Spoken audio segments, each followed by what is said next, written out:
South Africa کی city Cape Town میں نیکی کی دعوت عام کرنے اور دینی کاموں کی مصروفیت کے بعد خلیفہ امیر اہل سنت حضرت مولانا الحاج عبید رضا عطاری مدنی کی ڈربن آمد ہوئی، جہاں اس کے علاقے فینکس میں بزنس کمیونٹی اور مختلف شعبۂ زندگی سے وابستہ عاشقان رسول کے درمیان نیکی کی دعوت کا سلسلہ ہوا، جس میں خلیفہ امیر اہل سنت نے سنت و بھرا بیان کرتے ہوئے نیکیاں کرنے اور گناہوں سے بچنے کی ترغیب دلائی۔ کسی بھی نیک عمل کو اگرچہ کہ بظاہر وہ ہمیں چھوٹا سا معلوم ہو، ہمیں اسے چھوڑنا نہیں چاہیے کہ کیا بعید کہ وہی نیکی ہماری بخشش کا ذریعہ بن جائے اور ہم اسی کے ذریعے جنت پہ پہنچ جائیں۔ تو یہ بھی خیال رکھا جائے کہ کسی گناہ کو بھی، یعنی چھوٹے سے چھوٹا گناہ بھی ہو تو بندہ یہ سوچ کے نہ کرے کہ چھوٹا سا تو گناہ ہے، چلو کر لیتا ہوں۔ کیا بعید کہ یہی چھوٹا سا گناہ اس کی گردن میں اٹک جائے۔ کسی بھی نیکی کو چھوٹا سمجھ کے چھوڑنا نہیں چاہیے اور کسی بھی گناہ کو ہلکا سمجھ کے کرنا نہیں چاہیے۔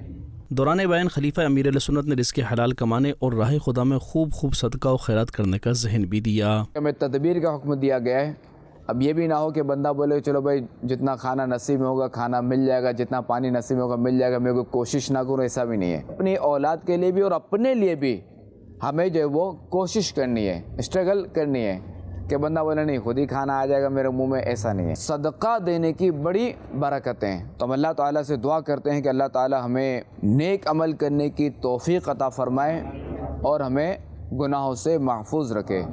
جبکہ خلیفہ امیر اہل سنت کے سنت و برے بیان کا مبلغ دعوت اسلامی نے انگلش میں خلاصہ بھی بیان کیا۔ اسی دوران خلیفہ امیر اہل سنت نے شرکاء اسلامی بھائیوں کو سلسلہ عالیہ قادریہ رضویہ عطاریہ میں داخل کر کے امیر اہل سنت کا مرید بھی بنایا۔ اختتام پر مولانا الحاج عبید رضا عطاری مدنی نے دعا بھی کروائی۔ اے اللہ کریم ہمارا یہاں جمع اور ہماری بارگاہ میں قبول فرما۔ اے اللہ کریم ہمیں اپنا پسندیدہ بندہ بنا دے۔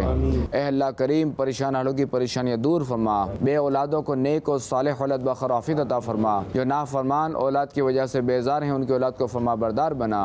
ادھر ڈربن کے علاقے بلف میں خلیفہ امیر اہل سنت نے رکن شورا حاجی محمد اطہر عطاری اور دیگر اسلامی بھائیوں کے ہمراہ حاجی یونس عطاری کے گھر جا کر ان کی عیادت بھی فرمائی۔